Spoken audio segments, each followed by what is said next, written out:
Teman-teman, kami kelompok 1 akan menjelaskan sosiologi pendidikan. Yang pertama, bab 1 pendahuluan. Pendahuluan ini terdiri dari 3. Yang pertama, latar belakang penulis. Yang kedua, tujuan dan manfaat buku. Yang ketiga, konsep sosiologi pendidikan. Langsung saja teman-teman, latar belakang ini terdapat 7 fenomena. Yang pertama, perubahan sosial dan pendidikan. Perubahan sosial pendidikan merupakan fenomena yang tidak terletak dalam perkembangan masyarakat, yang mempengaruhi pola-pola kehidupan sehari-hari, termasuk sistem pendidikan. Menurut Anthony Giddens 2009 menyatakan bahwa perubahan sosial adalah perubahan dalam pola-pola interaksi nilai-nilai dan struktur-struktur sosial. Yang kedua, perspektif. Perspektif ini juga menelusuri bagaimana institusi pendidikan yang menciptakan memproduksi kesenjangan sosial baik dalam hal akses maupun hasil pendidikan. Dari sudut pandang sosiologi, institusi pendidikan dipahami sebagai tempat di mana proses pembentukan identitas sosial dan struktur sosial terjadi. Yang ketiga, ketidaksetaraan dalam pendidikan. Ketidaksetaraan dalam pendidikan merupakan fenomena di mana terdapat dalam akses, kesempatan, dan hasil pendidikan antara individu atau kelompok-kelompok dalam masyarakat. Fenomena ini dapat terjadi karena berbagai faktor seperti ekonomi, sosial, dan budaya, yang mana mempengaruhi kemampuan individu untuk mengakses pendidikan dan meraih kesuksesan di dalamnya. Yang keempat, globalisasi dan pendidikan. Globalisasi telah menjadi kekuatan dominan yang mempengaruhi hampir setiap aspek kehidupan manusia, termasuk pendidikan. Di dalam konteks pendidikan, globalisasi membawa tantangan dan peluang baru, seperti meningkatnya akses terhadap informasi dan sumber daya pendidikan dari seluruh dunia, namun juga menimbulkan risiko homogenisasi budaya dan komodifikasi pendidikan.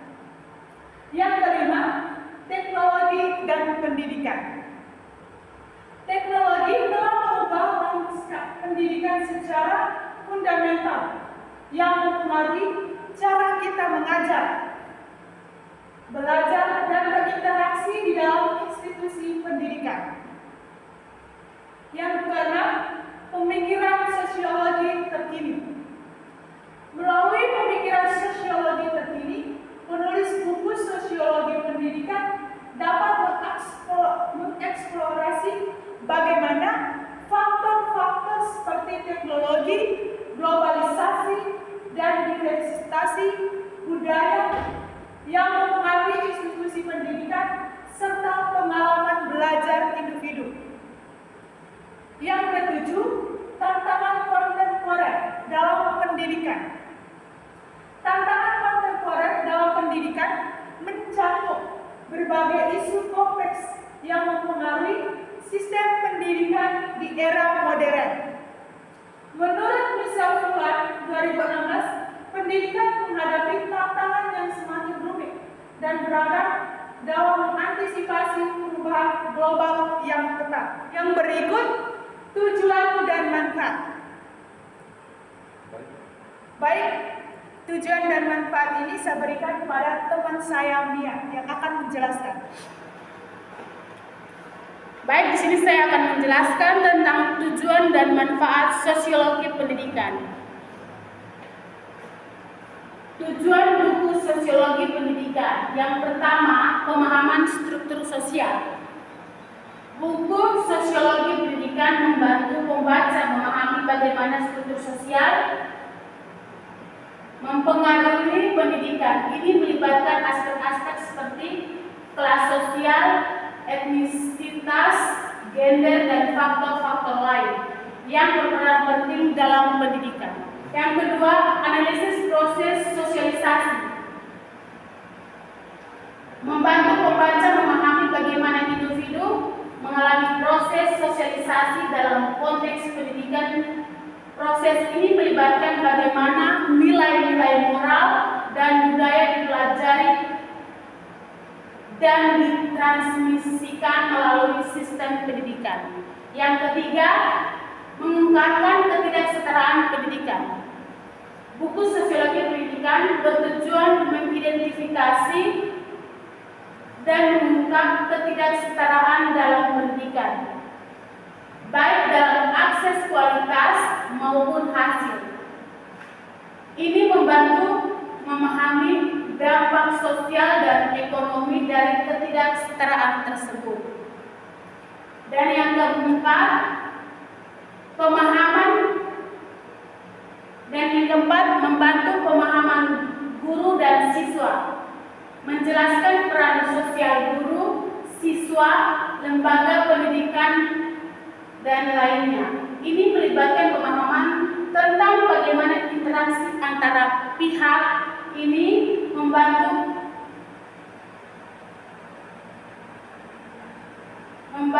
pengalaman pendidikan. 5. Kritik terhadap sistem pendidikan, memberikan kerangka kerja untuk mengevaluasi sistem pendidikan dan yang keenam, kritik terhadap sistem pendidikan, memberikan kerangka kerja untuk mengevaluasi sistem pendidikan dan mengekspresikan kritik konstruktif terhadap masalah-masalah sosial yang ada dalam pendidikan. Manfaatnya, yang pertama, manfaat buku Sosiologi Pendidikan. Yang pertama, peningkatan kesetaraan sosial, membantu pembaca meningkatkan pemahaman tentang dinamika sosial dan bagaimana faktor-faktor ini mempengaruhi pendidikan. Yang kedua, mengembangkan kritisitas, membantu pembaca mengembangkan pemikiran kritis terhadap berbagai isu pendidikan, mendorong untuk tidak hanya menerima informasi dengan pasif, tetapi juga mendorong untuk tidak hanya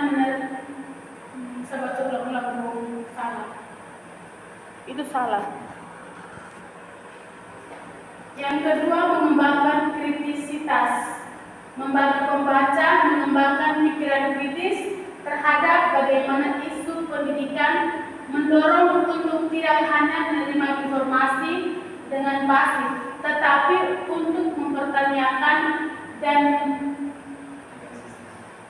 menganalisisnya. Selanjutnya, pengembangan solusi. Buku ini dapat memberikan wawasan untuk menciptakan solusi yang lebih baik dalam konteks pendidikan dengan memahami akar masalah sosial yang ada. Selanjutnya, kontribusi pada pembentukan kebijakan. Buku Sosiologi Pendidikan dapat memberikan dasar bagi pembantu kebijakan untuk memahami dampak kebijakan pendidikan pada masyarakat, memberikan landasan untuk membantu kebijakan yang lebih efektif dan adil. Maka, tujuan dan manfaat buku Sosiologi Pendidikan adalah untuk menyediakan pemahaman mendalam tentang hubungan antara masyarakat dan pendidikan. C. Kerangka konsep sosiologi pendidikan yang nanti akan dijelaskan oleh teman saya Hendrikus Bull. kerangka konsep sosiologi pendidikan. Yang pertama, sistem pendidikan. Sistem pendidikan sebagai kerangka konsep dalam sosiologi pendidikan merujuk pada struktur dan organisasi. Struktur pendidikan mencakup tingkat pendidikan kurikulum dan institusi yang secara bersama-sama membentuk fondasi bagi perkembangan individu dalam masyarakat dengan semikian struktur dan interaksi, dan sistem pendidikan memberikan kontribusi besar dalam membentuk identitas sosial. Yang kedua, agensi pendidikan. Menurut Henry Groves tahun 2011 menyoroti bagaimana agensi pendidikan berperan dalam melatih individu untuk berpikir kritis dan bertindak secara politis. Sekolah sebagai agen utama berfungsi sebagai tempat di mana interaksi sosial terjadi, dan proses pembelajaran tidak hanya mencakup transfer pengetahuan, tetapi juga membentuk norma-norma sosial dan nilai-nilai budaya. Yang ketiga, proses sosialisasi. Menurut Baumeister dan Leary tahun 2020 menekankan bahwa sosialisasi melibatkan aspek-aspek seperti belajar norma-norma, nilai-nilai, dan keterampilan-keterampilan yang diperlukan untuk berpartisipasi dalam masyarakat. Proses sosialisasi juga mencakup transfer nilai-nilai yang diterima dari masyarakat ke dalam kehidupan sehari-hari individu. Guru sebagai agen sosialisasi memiliki peran vital dalam membimbing siswa untuk memahami dan menginternalisasi norma-norma yang berlaku. Selanjutnya, berikut yang keempat, stratifikasi sosial dan mobilitas sosial. Stratifikasi sosial dan mobilitas sosial sebagai kerangka dalam sosialisasi pendidikan mencerminkan konsep ketidaksetaraan dalam akses dan menghasilkan pendidikan serta peran sistem pendidikan dalam mempengaruhi mobilitas sosial individu. Menurut Erikson 2015 mengatakan bahwa mobilitas sosial dapat bersifat vertikal, naik atau menurun dalam hierarki sosial, atau horizontal, perpindahan antara kelompok yang memiliki posisi sosial yang sama. Pendidikan dapat menjadi alat untuk memungkinkan individu untuk mengatasi batasan kelas sosial, atau sebaliknya menjadi faktor yang memperkuat ketidaksetaraan. Baik, yang kelima, kebijakan pendidikan. Kebijakan pendidikan sebagai kerangka konsep dalam sosiologi pendidikan mengacu kepada langkah-langkah sistematis yang diambil oleh pemerintah atau lembaga pendidikan untuk membentuk dan mengatur sistem pendidikan. Menurut Bab dan Yobel 2018 menjelaskan bahwa kebijakan pendidikan mengacu pada berbagai aspek, termasuk kurikulum, evaluasi, pendanaan, dan struktur organisasi pendidikan. Yang keenam, globalisasi dan pendidikan. Globalisasi dan pendidikan sebagai kerangka konsep dalam sosiologi pendidikan mencerminkan dinamika kompleks antara perubahan global dan dampaknya terhadap sistem pendidikan. Menurut Luki 2017, globalisasi telah membawa perubahan yang signifikan dalam sistem pendidikan di berbagai negara. Perubahan kurikulum, metodologi pengajaran, dan tuntutan kompetensi. Globalisasi mempercepat pertukaran informasi, teknologi, dan budaya di seluruh dunia, mempengaruhi kurikulum, metodologi pengajaran, dan pola interaksi dalam lembaga-lembaga pendidikan. Sekian dan terima kasih.